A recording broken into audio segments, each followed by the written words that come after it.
चुकून एका वळणावर सहज कसे गमतीनं भेटलो, उगीच खुळा प्रेमाचा खेळ आपोआप एक खेळलो.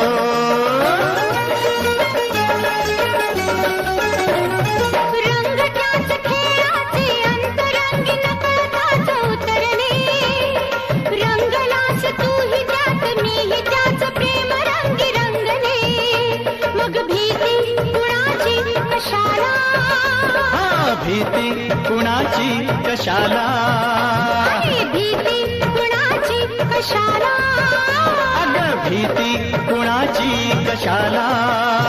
ना सांगताच आज हे कळे मला, कसा जीव माझा तुझ्यामध्ये गुंतला.